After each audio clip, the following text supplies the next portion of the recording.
Hey listeners, quick question. Are you tired of overpaying for your mobile plan?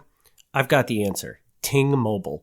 Ting Mobile is all about flexibility and savings. You only pay for what you use, no crazy fees or overages. It's perfect for those who want control over their phone bill without sacrificing quality. Say goodbye to bloated phone bills. Go to MilwaukeeMafia.com/Ting. Ting Mobile. Mobile that makes sense. You're listening to Milwaukee Mafia, your podcast dose of Wisconsin Mafia and true crime history. Hey everybody, welcome back to another episode of the Milwaukee Mafia podcast. I'm Eric. I'm Gavin. And Gavin, sounds like we got some real-time news for this podcast, which doesn't happen very often. Does not happen often. We have some real-time news. As of today for us, this is news that came out yesterday. As of news for the people who will hear this when it comes out, it will be about a week late. It'll be about a week late. But if you didn't hear it anywhere else, you'll hear it here. And that is that John Balistrieri passed away over this last weekend, for those listening in the future. And it sounds like he had a bad fall and didn't immediately pass, but it took him about the next day. He was 75, so that's pretty. Young. Yeah, it is pretty young. I don't know if 75 is young or old. It's in that spot. Well, I would think at this point these in time, days it's probably still young. Yeah, when you think about dying at 75, you're dying sort of young. It's not unreasonable, but it's not old. Yeah, and so. It was kind of unexpected. Obviously, a fall is always unexpected, but he had been in not great health for a while, but then he was losing weight. He was getting better, and then he had a fall. So kind of wanted to just talk briefly about that. Now, I'm not going to say anything bad about John. I'll just be very clear about that up front. So if you're listening in and you want to hear the hot gossip, you're not going to hear it, especially not right now. That's incredibly rude, and I'm not going to do that. Now, just to set everybody up, I would hope everybody would assume that they realized John Balistrieri was Frank Balistrieri's son. Yes. But was he the lawyer's son? They were both lawyer sons, yes. But was he the one? Okay, was he the one that worked closely with Frank? Well, they both kind of did. Okay.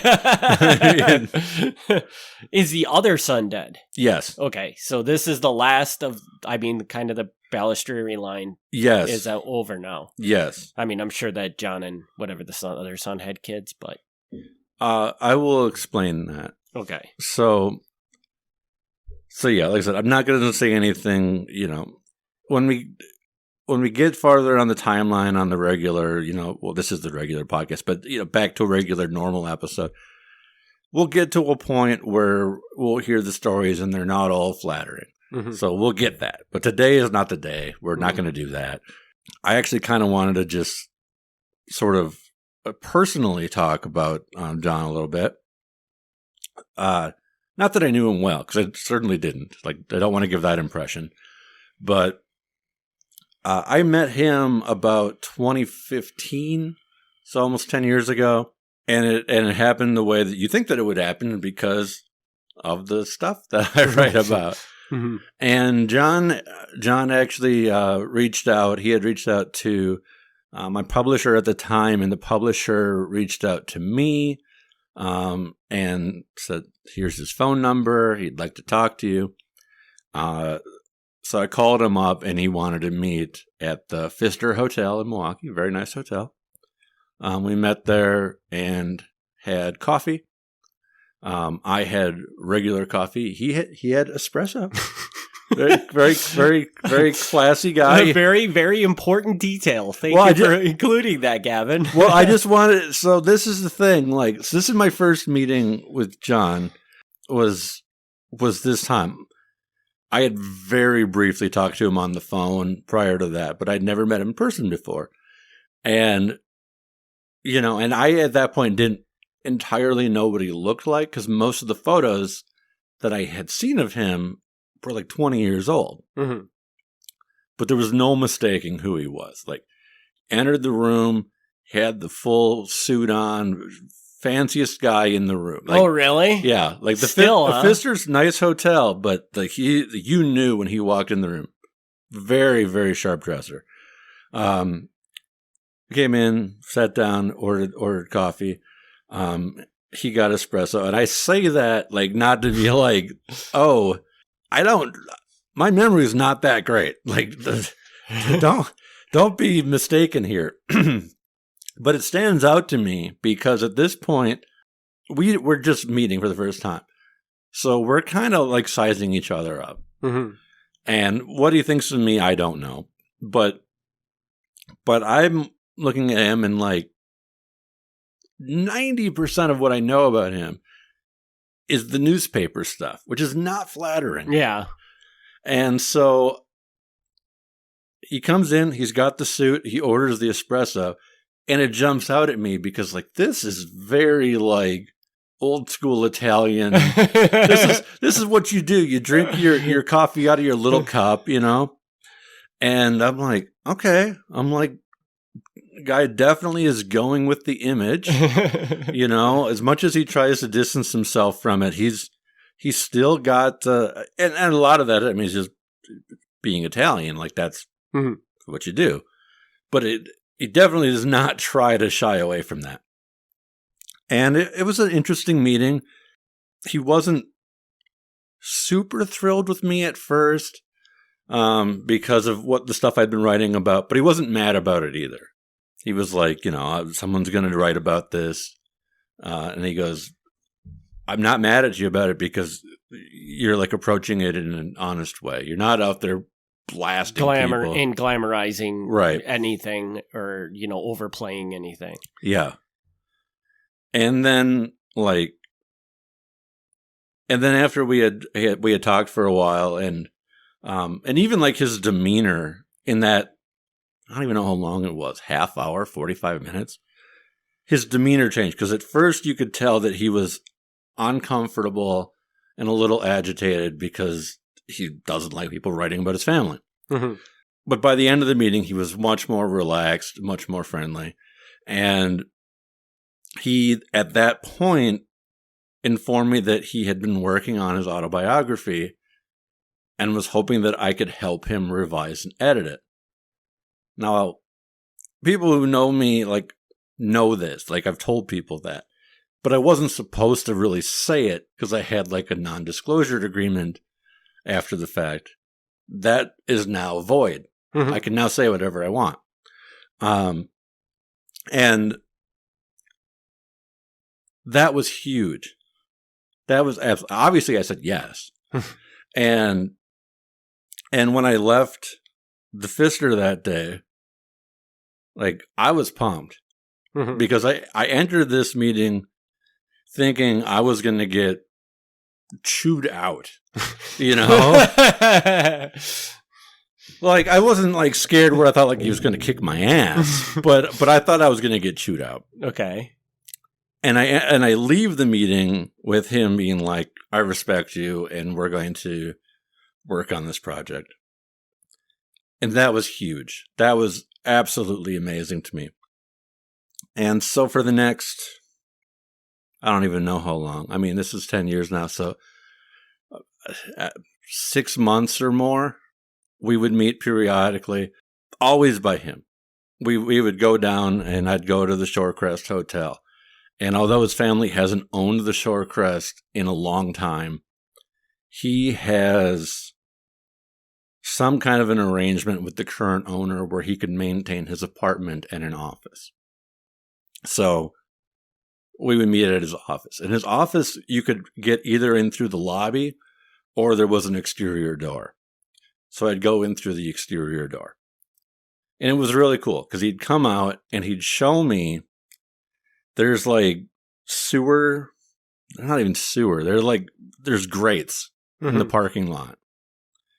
And he showed me where like the FBI had pulled up the grates and like crawled in under the building to plant microphones under the floorboards. So now, was this just to bug him, or was this at one It was point not time? it was not to bug him. It was to bug his father. Okay, so like this was his father's office at one point in time, or something like that.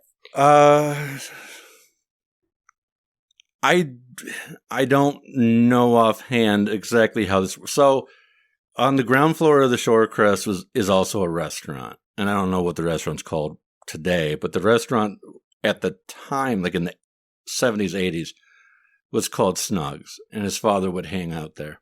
So they were bugging that restaurant. So they bugged under the restaurant. Apparently they had a bug at a table at the restaurant for a while, but they also bugged under the office. And I don't know that the office was used by his father or was used by him at that point, but they weren't specifically trying to pick up him. They were trying to pick up his father. Obviously. Yeah.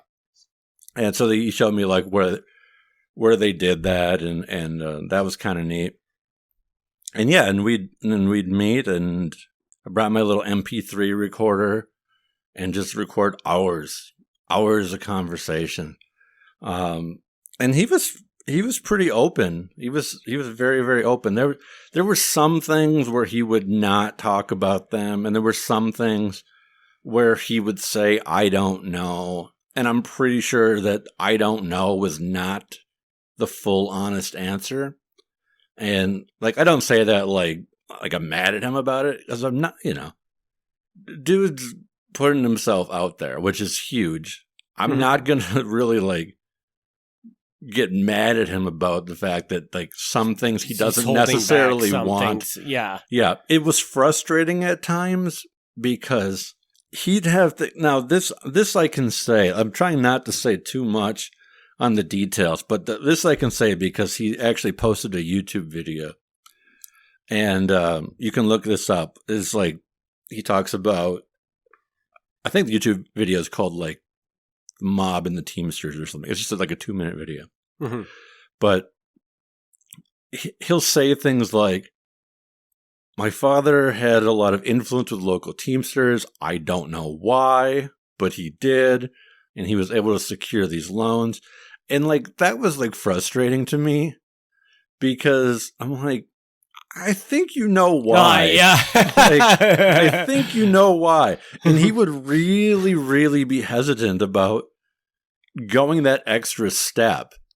And he would like play down a lot of things. And I get it. I get where he's coming from. He had been under scrutiny from law enforcement for a long time. He spent several years in prison for something that he says he's not responsible for, that is kind of like his dad put on him. I get where he's coming from. He's very defensive, as he should be, about a lot of it. But it's also kind of frustrating because like, his dad had passed. It's not like it's a big secret.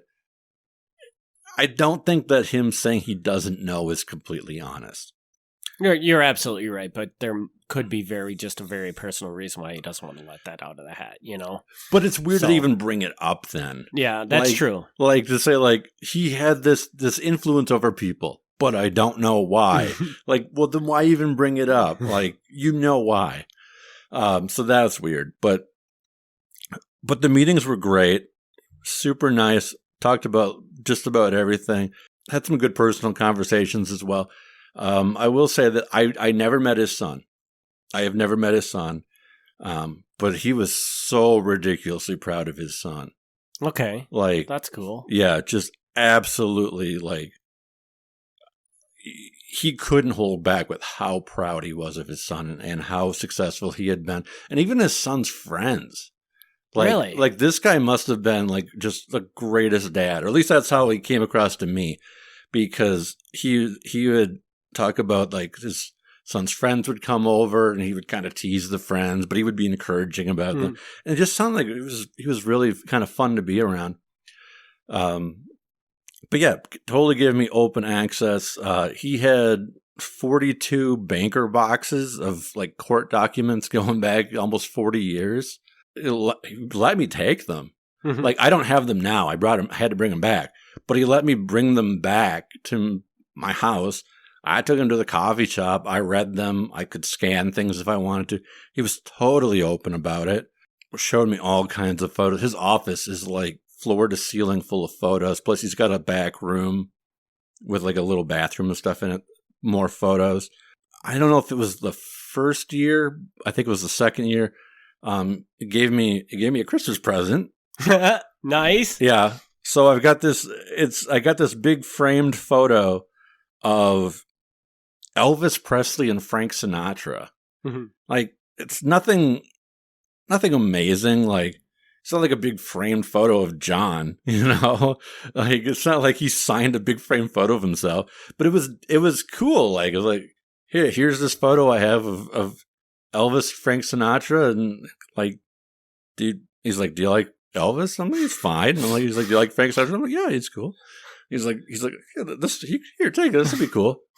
So I got that hanging up at home. I'm really proud of it. I look at it and I'm like, that's pretty cool. That's pretty cool. So yeah, so I don't really have bad things to say about John. Like I wouldn't anyway, because like, he just passed. I'm not going to do that, especially not going to do that to his family, because his family doesn't deserve that. But my impression, I actually have pretty positive things to say about him. Yeah, he would show up at events that I would do, speaking engagements. He had shown up at the North Point Lighthouse. He had shown up at another one, and sometimes he would interject. I'd be saying things, or I'd answer questions, and he'd kind of like step out, and he'd be like, "Well, that's not quite how it happened." Yeah, but again, he wasn't like mad about it. He was just like, "Well, I was there," and so I was like, "All right, okay," and that was, it was kind of cool. That's got to be kind of weird to be like, sitting here kind of like the expert on this thing, and there's a guy sitting in the room that I'm presenting to that was there. Like that right. would be kind of a nerve-wracking for me, I think. Right. Yeah. No, and I mean, and the only reason that I'm the quote unquote expert is because I'm the one like out giving the talks. He's the expert. Yeah. Yeah, without a doubt. It's unfortunate that the autobiography that we worked on, like, as far as I know, and I should know because like worked on it, it never really went anywhere. Mm-hmm. And I think that's really unfortunate, because he's got a lot of stories that were not publicly known, and a lot of personal stories too. And he would have been great, like if he was comfortable being public like that, he would have been great. He could have gone on speaking tours. He could, I mean, granted, like, I think he was conflicted, because on the one hand, he was writing this autobiography, but on the other hand, he still doesn't want that to be his life. Mm-hmm. He's spent the whole second half of his life trying not to be thought of as that guy. Mm-hmm. And to his friends and family, he's not that guy. To his friends and family, they know him, and they know that he's not the guy the newspaper says that he is. But you can't escape that. Right. And even when the Journal Sentinel wrote his obituary, which came out yesterday to us, last week to the listeners, even there, like, it was a challenging balance. I encourage people to read it, because they did a really, really good job of getting friends and family to make comments and show him as a person, and everybody has such nice things to say about him. But, they can't avoid the fact that the reason that he's getting a write-up in the paper isn't because he was great guy. Everybody that knows him thinks that he's great. The reason that he gets an article for his passing in the paper is because everybody remembers him as Frank's son who went to prison. And so it's like, even when he's passing and everybody they interviewed said nice things, half of the article is rehashing the things that he doesn't want to be known for. Yeah. So and I will say this, like the autobiography, he was very flexible on a lot of things. He was very, with the editing and revising, he was very flexible. But the one thing he was firm about was the title. And he wanted the title to be called Life Sentence. And I don't know. I'm not sold on that title, but I completely get it. Because to him, his life was a life sentence. Yeah. There was no escaping what he had done early on in life. Yeah. He had served in prison, I believe, 5 years, something like that. He was sentenced to 8, but he got out early. So I think it ended up being like 5. But that's whatever. That's the one thing. That was in the 80s, the 90s, 2000s, 2010s. He's branded, He can't go anywhere without people saying, oh yeah, that's Frank's son. He lost his law license. He couldn't get his law license back. I think part of that is his own. He wasn't as accommodating to the state Supreme Court as he could have been. If he wanted to kiss butt a little bit, he could have got his law license back, but he refused to do it. Mm-hmm. And I think they came down harder on him than they do most attorneys who lose their license because it got headlines. Mm-hmm. Attorneys lose their licenses all the time, and not all the time, but I mean, it's not uncommon, and they have to appeal to get their license back, and most of them do. There's attorneys who do some horrible things, and they get their licenses back. He never got his license back, and I think a big part of that, and this was what he would say, was because any time that he came up for it, there would be a headline in the newspaper. And then the Supreme Court knows, oh crap, however we decide on this, it's going to make the news. So do we want to be the Supreme Court that gives the mob boss's son his law license back? That's what he would say. And I think there's a lot of truth to that. Oh, I think there's absolute truth to that. So, but that is crazy. But yeah, so we'll get into all that as a time. Like right now in the timeline, we're in the 60s. John really doesn't show up till the 70s, but we'll get there. Yeah, I just wanted to kind of address the fact that he had passed for people who hadn't heard, and I'm not going to pretend like we were close and we were buddies and we hung out and we called each other on the weekends. No, like that's not the thing. I'm not. You worked with him on this autobiography for an extended period of time, and then after that, the relationship just kind of disappeared. Right. I mean, right. So like, don't misinterpret what I'm saying here. Like, I'm not trying to pretend that we were close because we weren't.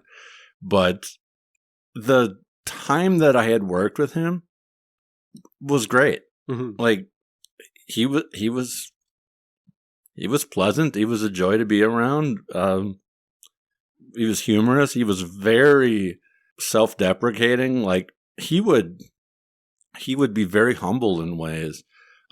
He had like an eye condition where he couldn't read unless like he had certain lights on. And I don't remember what he called it. But like a normal piece of paper, it wasn't that like his eyesight was bad. But he had some kind of thing with his eyes where unless the light was hitting it a certain way, he couldn't read. Well, that's weird. So he had to have 2 lamps on at his desk at any given time to make the light hit it right. And, and he was very humble about that. He's like, absolutely great with numbers, good businessman, good attorney, can't read. But so like, he had challenges, what today we would call a learning disability. And it wasn't even a learning disability. It was like a physical thing. But he was very humble about that. One of the interesting things that you kind of talked about with this is that while he spent all this time trying to escape what he was, mm-hmm.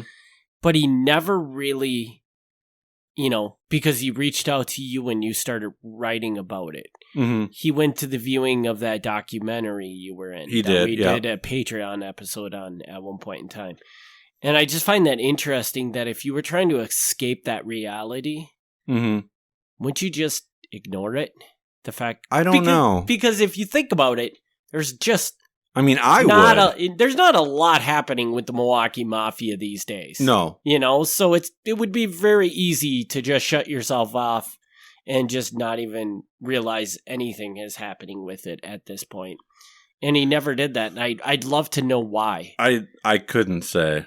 I wouldn't know. Like, I agree with you in that, like, if it was me, I would not show up places. I would not reach out.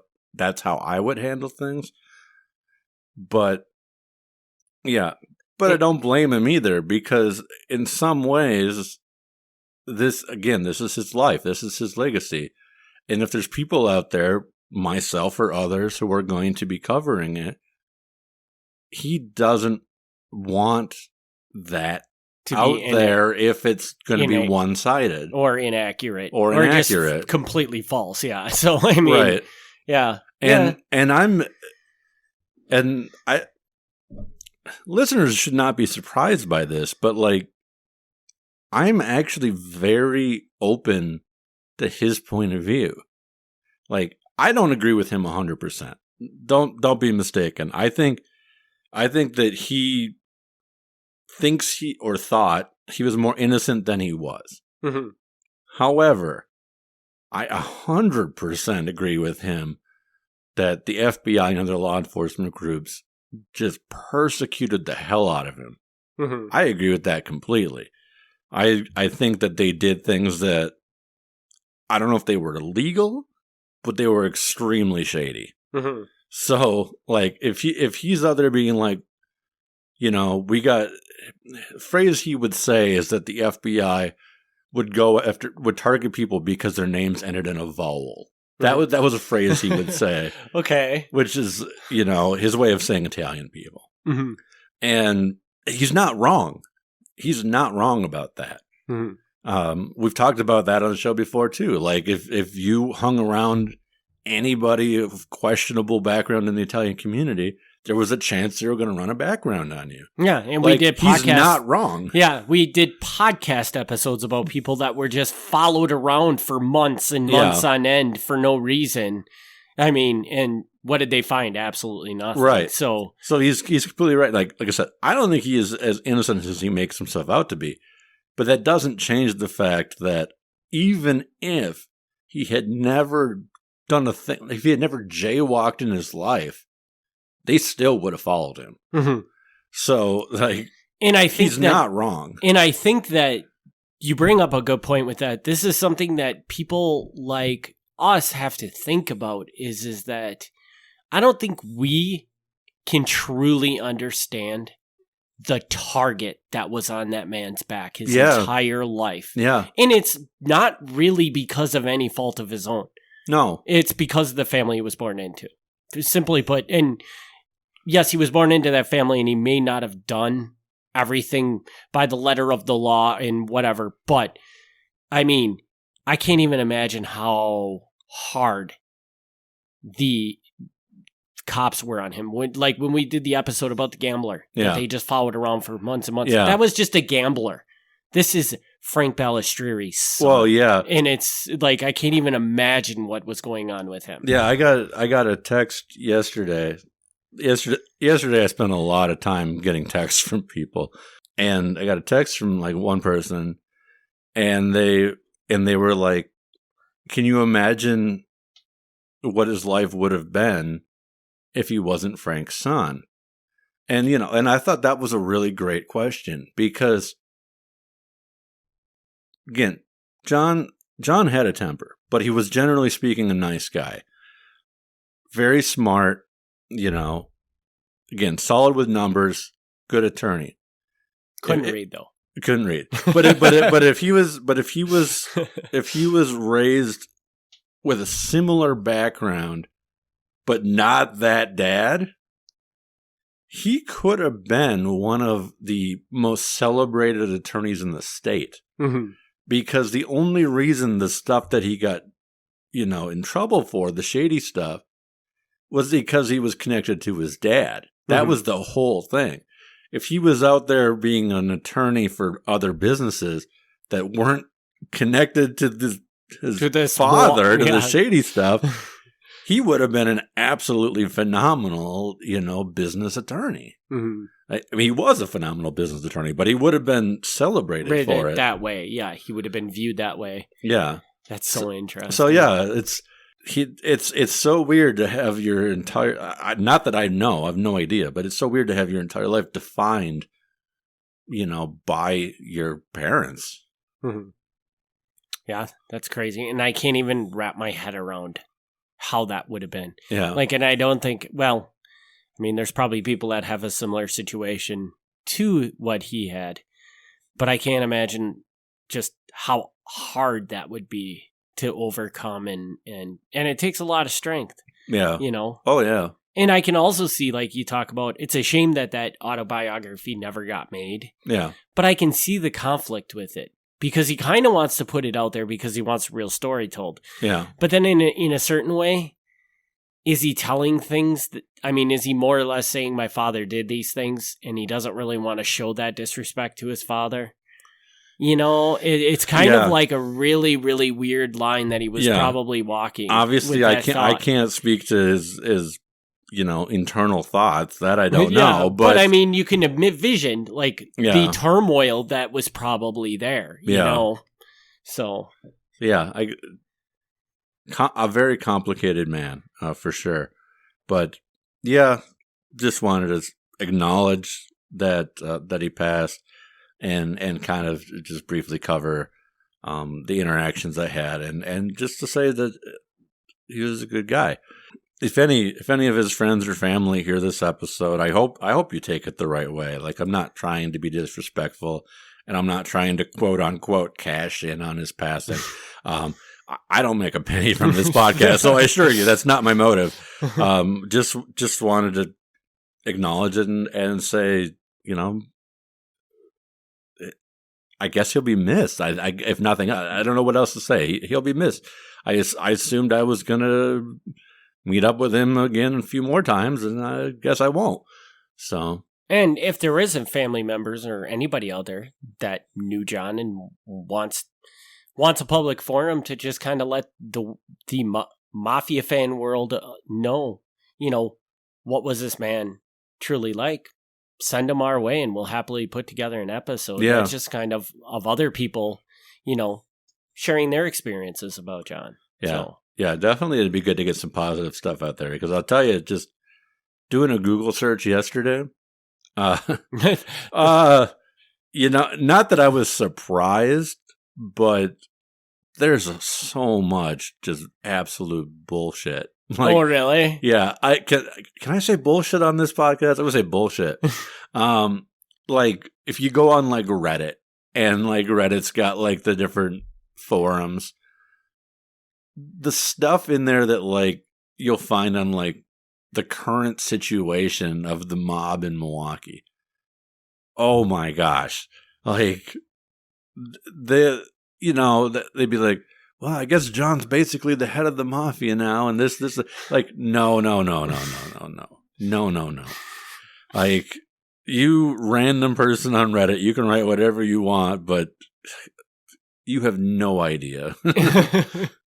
So, so getting positive stories out there is a good thing, because the internet is full of absolute crap of people believing what they want to believe, because it's far more interesting than the truth sometimes. But and I guess we should make it clear that we're probably, if you send us a negative story about John, we're probably not going to share it. I won't. If it factors into a story that we're going to cover down the line, maybe. But if it's just to blast him, no, absolutely not. So I guess with that, you got anything else, or should we wrap this episode up? I guess that's about it. I actually think I went longer than I intended, because I was just going to kind of just acknowledge it. But I really wanted people to know that, it happened. And I don't have anything bad to say about the guy. Yeah. So, all right, with that, we'll wrap this episode up. As always, we do have an email. You can reach out to us at MilwaukeeMafia@gmail.com. I totally stole that from you, Gavin. Sorry. Yeah, that's cool. Sorry, wrong podcast. No, that's all right. And we will be back next week with a Patreon and 2 weeks with another Mafia episode. Thank you, everybody, for tuning in. Thank you. Thanks for tuning in to the Milwaukee Mafia Podcast. Join us next time for another look back at Wisconsin Mafia and true crime history.